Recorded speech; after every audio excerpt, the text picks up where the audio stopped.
Hey YouTube, it's MatterMax762 here, and today I was going to quickly hit on the fact that some schools are now opting out of collecting federal funds so they don't have to follow the new school lunch guidelines.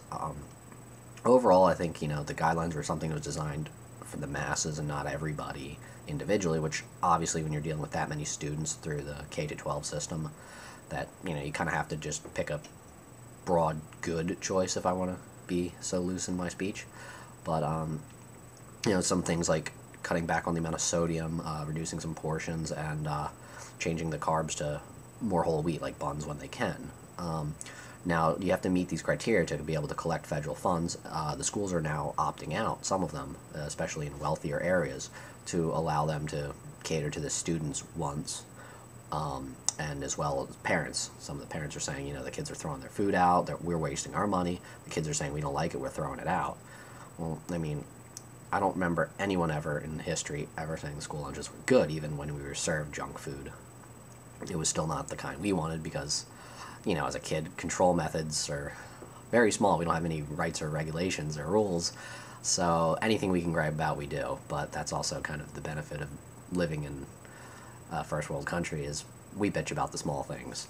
Like, I didn't get what I want for lunch today, not the fact, hey, I didn't eat today. Actually, that was something I want to touch on too, was about the fact that the school districts that cannot afford to skip out on federal funds are going to be forced to use this menu, where you still have a lot of leeway of what it is you serve. It's just how you serve and what the rules of how you can serve it. Like you can't serve something that, like you can't serve a candy bar, you may have to serve an apple. But you don't have to serve an apple. There's no law about that. You could serve a pear or some grapes or something. So there's still some leeway for these chefs to pick out what they want to do and what's available if they want to collect the federal funds. But I think the benefit, too, is, there's this whole, I consider it a rumor of the lower incomes cannot afford to eat well or eat healthy, which I think is silly. There's, like prices of rice and beans or things like that. A majority of the world still lives on that for very little money. And, so I've never really bought into that theory. But I think, okay, let's play along and run with this theory. Now you're going to have these people who have low incomes, and their kids are now going to be exposed to these foods, and the schools are saying that they don't have a lot of money to work with from the federal funds to serve this meal. So now you're going to have the school district pushing out healthy funds, the healthy foods that they don't have a lot of money to work with. So they're going to have to find ways to make these foods both edible, cheap, and fit on the guidelines of being what we are now calling healthy. So, you'll probably see a lot of broccoli, stuff like that, matching foods in season, things like that. Not a bad idea. And the kids that don't want to play ball, they always could bring their lunches. That's been something that every school's always allowed anyway, all the time. I always brought my lunch as a kid anyway.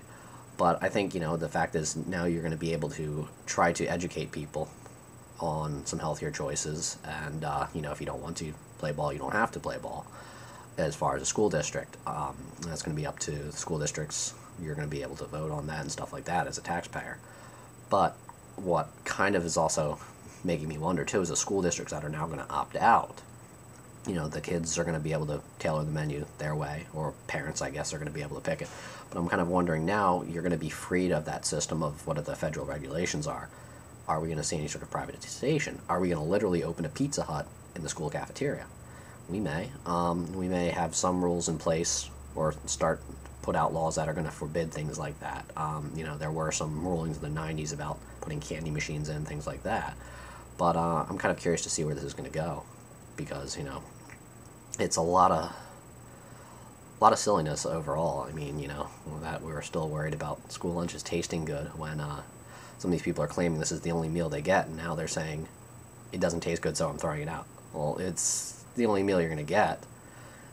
I don't think at 7 or 10 years old you have the choice or mentality to hunger strike, really. I know we all did and said, I don't want to eat this, and got cold on the plate, and next thing you know, 5-10 minutes later, you're eating it because you realize that's what you got.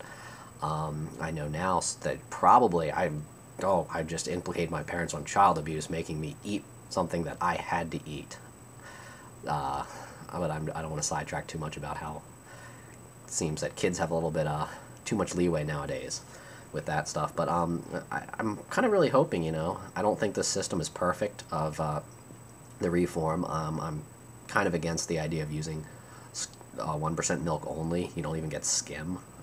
But that's also kind of a personal taste. I like whole milk. And I think, it's going to help promote the habits, because especially I really do believe the fact that this kind of stuff, much like any other form of education, be it reading, writing, math, and anything, you learn it at home, and if your parents eat junk food, you'll probably be eating junk food.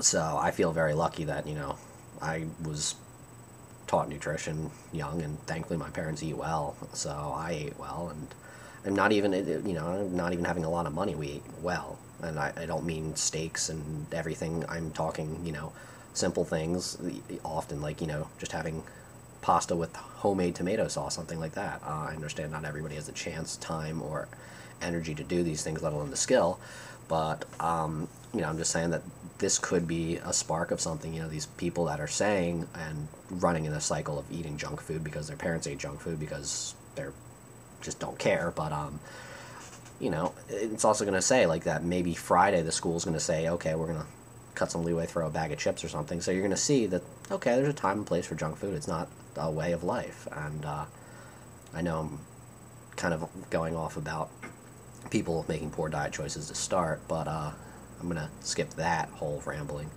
But as I said, I'm kind of curious to see where it's going to go, because it really could I just see absolutely no downside to this. Overall, the plan, as I said, it's not a bad idea.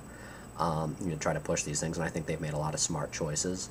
The school districts that can afford to step away from that, they may not like these rulings, and they may feel that the students need something else, and who knows, they may also pick something smart.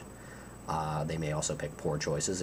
That's going to come down to what the school district and the school councils vote on. You don't know. You could open up an organic farm stand if the school decides to do something like that. That would be great.